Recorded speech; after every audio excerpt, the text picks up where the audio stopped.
Yan. Oop, oop. Uy. Hello mga padak ng Ilocano! Kumusta kayo amin?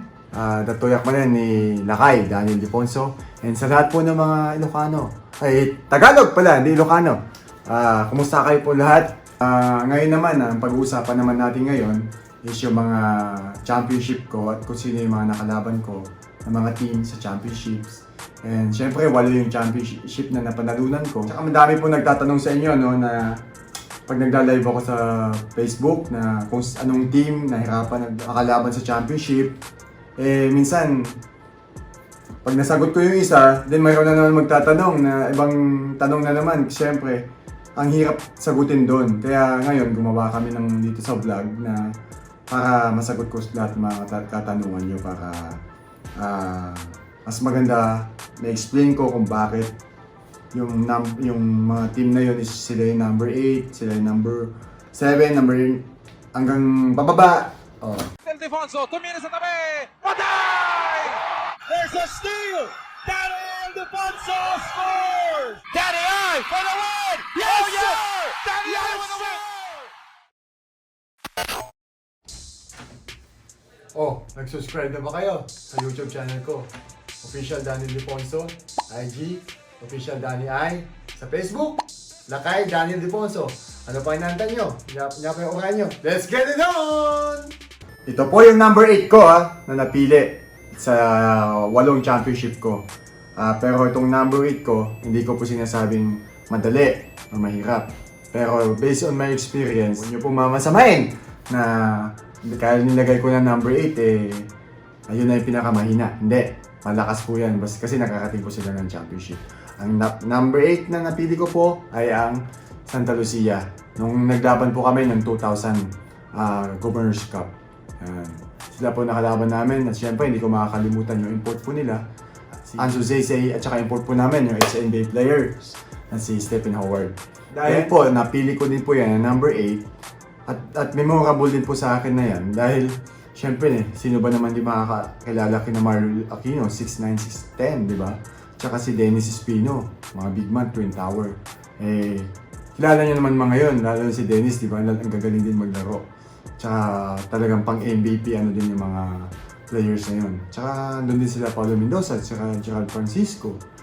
Yan, madami din silang Jason Webb, andun din. And isa pang hindi ko makakalimutan dyan is naglaro kami sa Baluarte ko, sa Pangasinan. At Baluarte din ni Lakay Marlo Aquino. Pero naglaro kami sa bayan ko talaga sa Ordaneta, Pangasinan. Then, tsaka hindi ko makakalimutan talaga yung nangyari dyan. Tsaka nanakawan kami dyan nung game namin dyan sa Pangasinan. Hindi nyo po alam yun, no? Number 8 din kasi medyo masama din ang loob ko dyan. Kasi nanakawan na ako, pati ako. Taga-Ordaneta pero ako nanakawan pa. Ganun talaga eh. So yun ang number 8 ko guys. Number 7, ito yung team na napili ko, na nakalaban ko ng 2005, Token Tex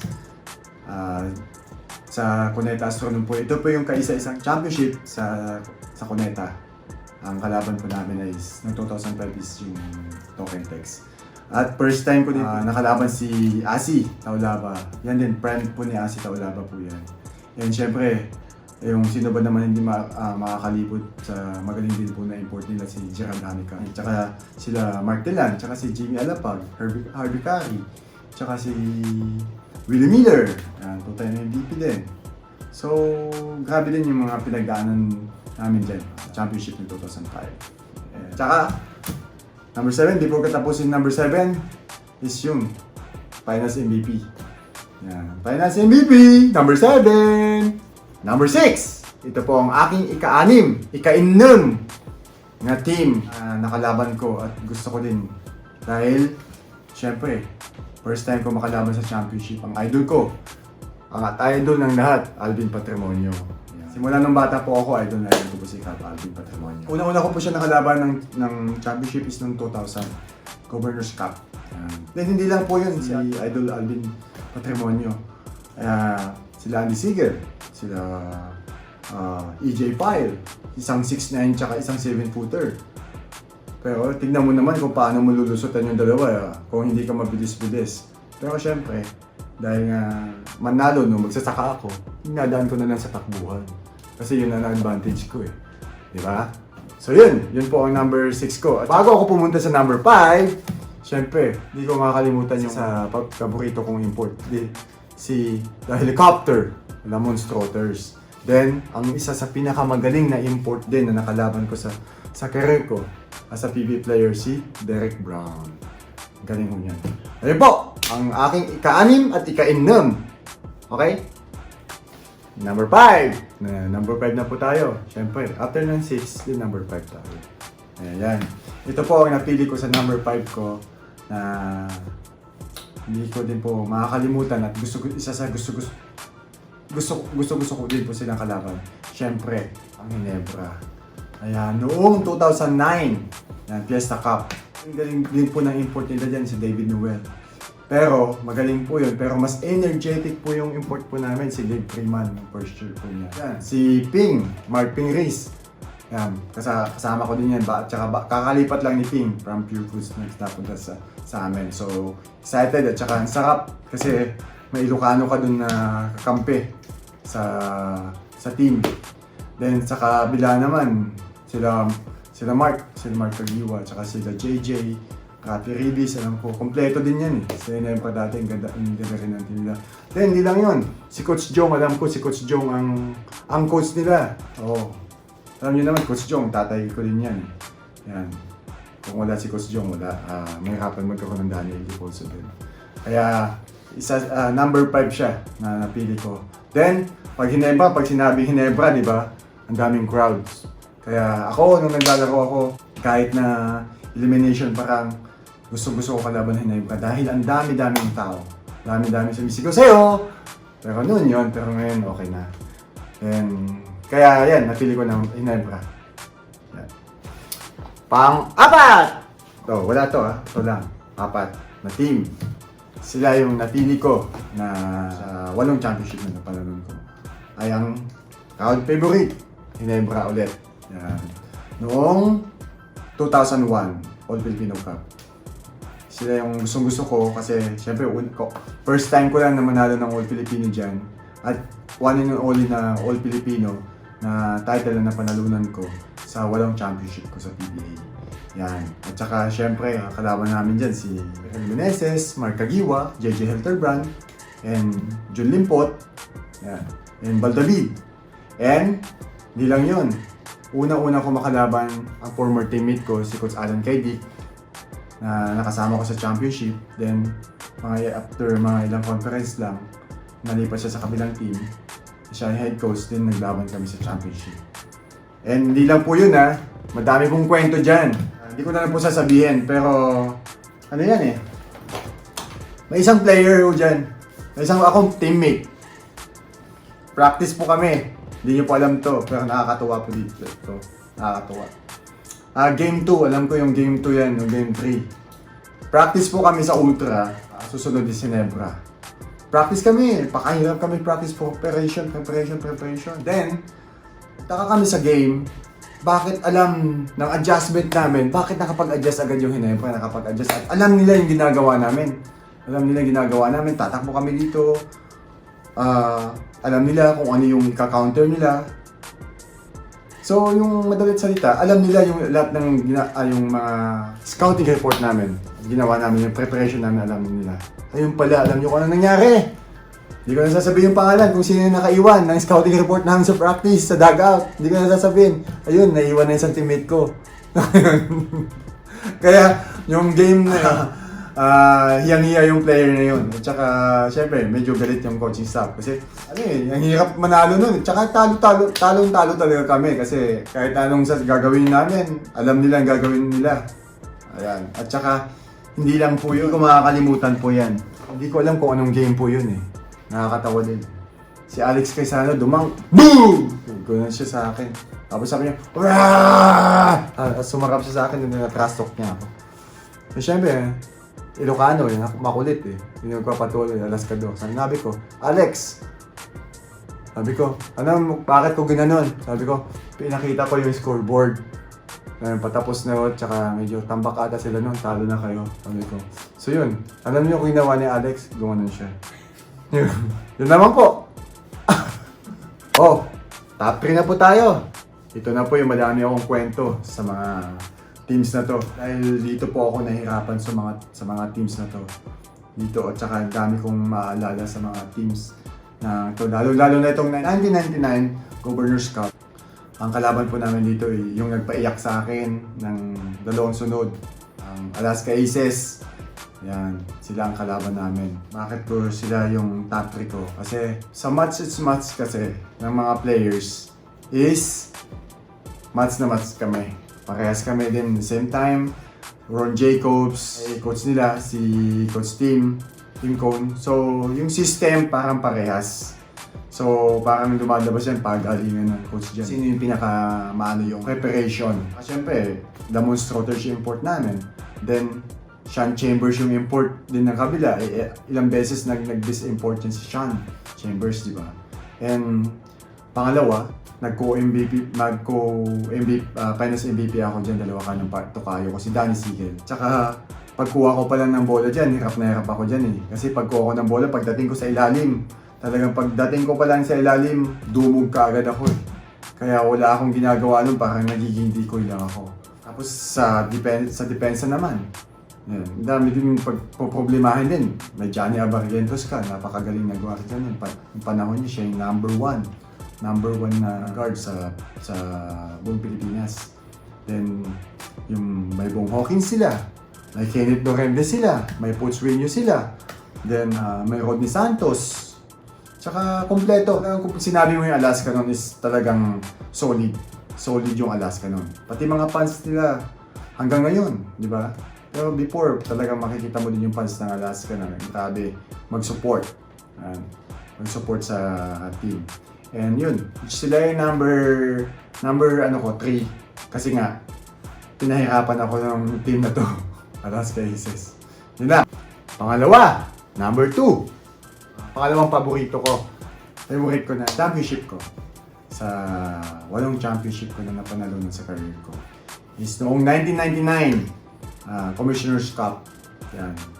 Dahil siya yung kauna-unahang championship na napanalunan ko sa career ko. Kaya memorable sa akin yan. Kasi kauna-unahan, then the same time, first championship din ni Coach Jong.